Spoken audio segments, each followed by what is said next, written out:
Welcome back to the second part of the interview with Professor Ismail. Thanks for coming in. Let's finish this off, man. Let's keep going deeper. I really don't like to have all these questions and stuff written down, man. Let's just go for it. Right, got you. In our last episode, we mentioned that you started some boxing at some point in your life. Right. How did you come across boxing, and how did that influence you, your jiu-jitsu or your understanding of jiu-jitsu or just martial art? Like what part did boxing, what role did it play in your life as a martial artist? Yeah. So the boxing, I'm not a boxer, but I trained for a year and a half, and I put in the work where with my son Ibrahim, we would take private lessons as well with the ex-world champion, Mike Stinger Johnson. Okay. He grew up in Ann Arbor. Yeah. And so wow. I grew, ironically enough, I grew up with James Toney. So wow. Okay. He's one of the best top 5 in the history of boxing. Yeah. I mean, he's your boxer's favorite boxer. Right. In terms of his defense and his strategy and his thinking in the game. He was smooth, man. Smooth. Yeah, he was very smooth. Footwork. Right. Yeah. I remember James Toney, man. So I grew up with him. We went to even the same high schools and stuff together. Okay. And he grew up in Brayburn Circle, and we used to sit on my mother's porch together. And this is before he even made it big. We would see him doing world work, jogging. He was chasing the dream. And so he was one of the first out of our area to make it so big, and I was able to witness that firsthand. And what did you see in the discipline he had? Did he have a lot of, he had to have the discipline? Yeah. Did he stay away from like the girls? Did he stay away from the parties? Like, how was his discipline? Just to talk to just let our viewers understand what it takes. Yeah. So one thing that I learned from watching James, and I have that even with as a coach and even with myself as jiu-jitsu. We want him to listen to this. So. Yeah. He's probably going to tune into this because we're in contact. And that is, he didn't have a fear of men. That's one thing. Okay. If you know him and if you see the history of his boxing, he feared no opponent. Okay. And that was one thing. Self-confidence, self-belief, and no fear. And a man is a man, mano a mano, we go at it. A lot of people, they have fear. For example, they check their brackets before the competitions, like some of my students, and they might see a certain flag and say, oh man, this guy. No, you can't be like that. He's from Dagestan. He's a good wrestler. Exactly. And they immediately get froze. Right. And it's ironic that you brought that up because one thing was said by Sheikh Fahad Al Thani, my partner in the Olympic. He's the president of boxing, wrestling, and jiu-jitsu in Qatar. Yes. And me being the national team coach, he said to me just the other day, he said, Professor, one of the reasons I chose you is because you don't get impressed and you don't fear different nationalities or other people or their backgrounds. You develop a strategy and a game plan and you attack it. And I said, yeah, this is how we are supposed to be. Right. As men and as people who believe, we have to be like that. People can show you anything in from the outside. Yes. But the inside is what's going to come out on the mat at the end of the day. Yeah. People talk, now, if you got like Gordon Ryan, they can back it up, it's different. But that's a rare breed. Yes. That's a rare breed that you can talk that talk and walk the walk at the same time. So, people try to be like that, but you can't be like that. Yeah. You got to put in a massive work. You got to put in Muhammad Ali. Exactly. But look at the type of work that they put in. That's right. To be able to talk that talk. That's like right. That, so a little bit more about your background and your history in terms of how did you grow up? Nothing too personal, but just how you grew up and where did you grow up? Did you grow up in the hood? Did you grow up in the suburbs? Did you grow up in a mansion? Like, what's your background? How was your family? Amazing. That's another good question. and I'm glad you asked that. I was speaking with some people the other day, and I found out that my cousin, Lowell Perry, was the first Black American to play for University of Michigan football. Okay. Not only that, he was the first to play in the NFL under the Pittsburgh Steelers. Okay. Not only that, it was the first broadcaster, Black American, I mean, that was on national TV. And so This is your cousin. it's my cousin, yes. And we come from, alhamdulillah, a successful family, you being a part of that. And we have people doing many things. For example, we're in Michigan, and one of our cousins was the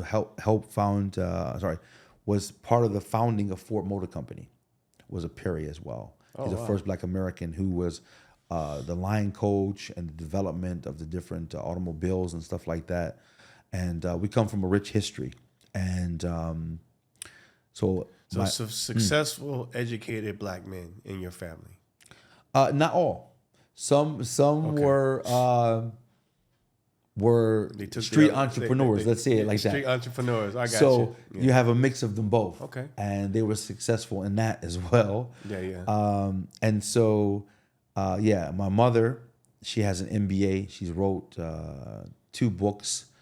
My father, he ended up getting a degree in history and philosophy. And philosophy is actually not that easy of a study to write papers on those type of topics and stuff. So I was able to learn a lot through that upbringing. So, and I watched them as adults get their education. Right. They didn't finish in their 20s. Right. Because They raised their family. Exactly. They work jobs. And they. Michigan, you have the automotive industry, Ford, GM, Chrysler. Right. So you can make as much money in those industries as you can being a professional. Right. Actually, more money. Right. The way Henry Ford and these people set it up, they created a complete middle class. Right. And so one thing about our family as well is that we come from North Carolina. Yeah. Same as you, Akil. And we hold a common genealogy. And so from North Carolina, we escaped slavery 100 years before it was finished. Well, not 100 years before, but maybe 50 years from what I understand, to Canada. Okay. So the Canadians, we have a national museum, John Freeman Walls Museum in Canada from the Underground Railroad. Okay. And so my great-great-grandfather married a lady whose her name is Sally McCracken, who was actually Scottish.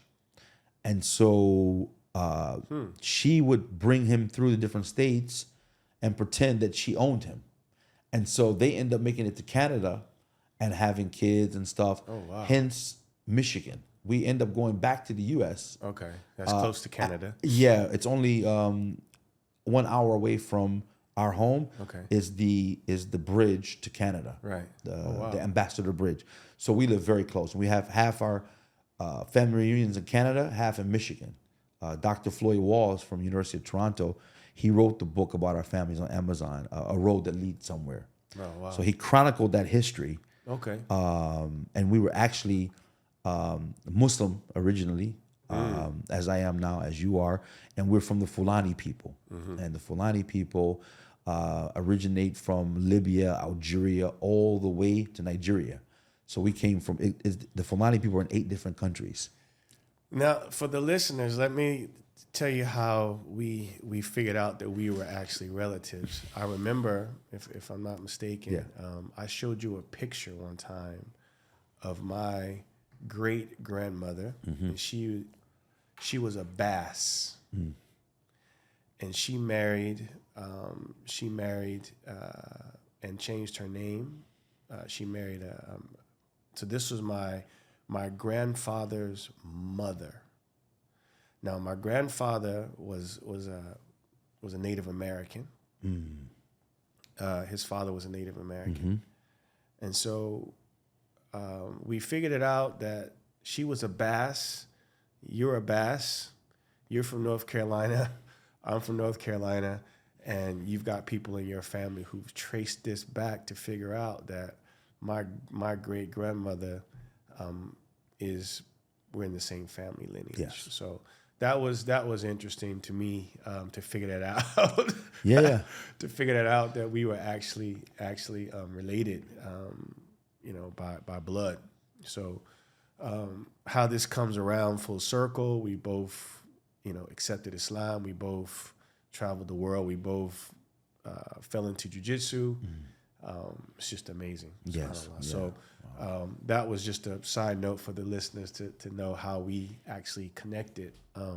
So moving along, I'm going to go a little bit deeper now and talk about the Black identity in martial arts. And were you influenced by any of the African American martial artists back in the day? Wow.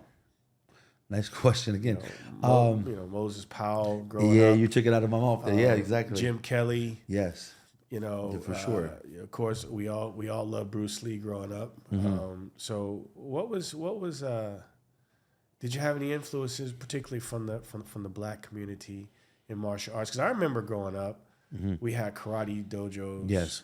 And my cousin was a karate black belt, and he ended up becoming, his name is Sean Bonner. Okay. He became a very well-known local champion, and then he became a bodyguard for Timberland and Prince and many of the stars of Teddy Riley's bodyguard for many years. He was the one who introduced me to really like martial arts. Okay. I can say he was definitely the number one. Number two, shout out to Sean, because he used to travel. He was a security guard. I'm digressing a bit. He was the bodyguard for the New Kids on the Block. Okay. You remember how big they were? Yeah, huge. So he went all around the world. I mean, everywhere. They were huge, yeah. For years, he toured with them.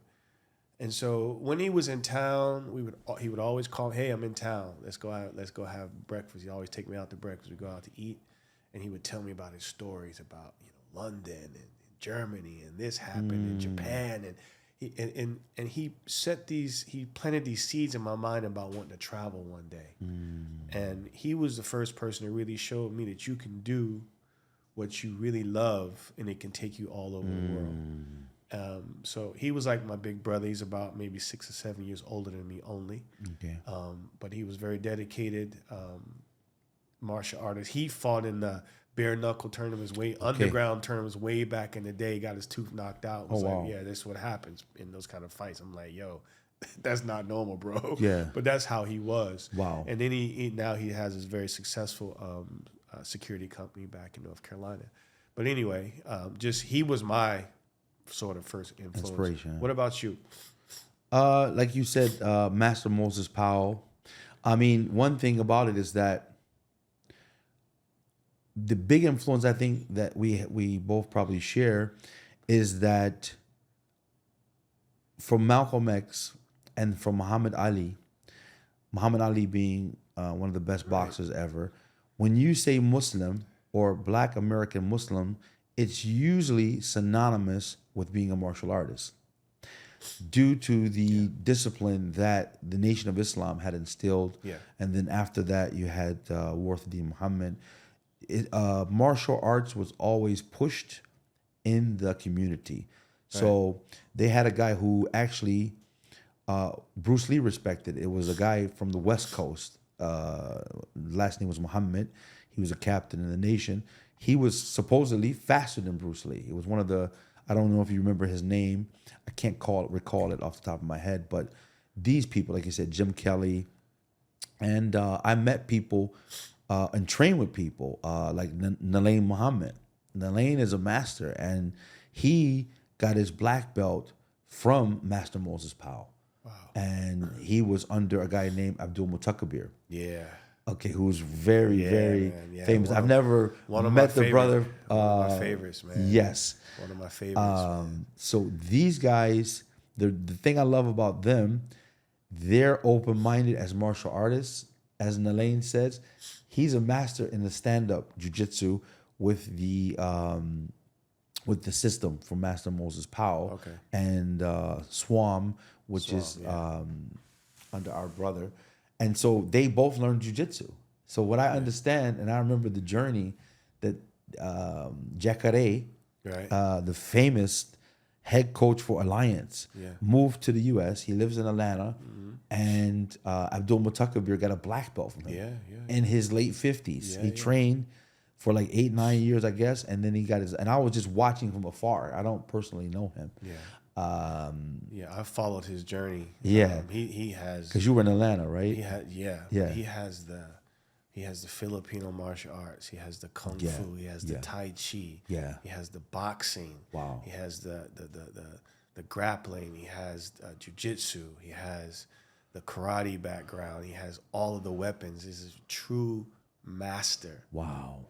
True master. Wow. I think he's been training over 50 something years, and his wife is a grandmaster too. Wow. It's amazing. So He's these amazing. are exceptional.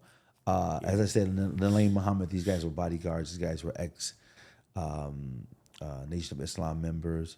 The person who actually gave me Shahadat Islam, Sheikh Khalid Amin, this guy also is an Aikido master. He's teaching Aikido in Medina for over 15 years now. Still. Yeah. And they went to Japan. They have the certification. Oh, wow.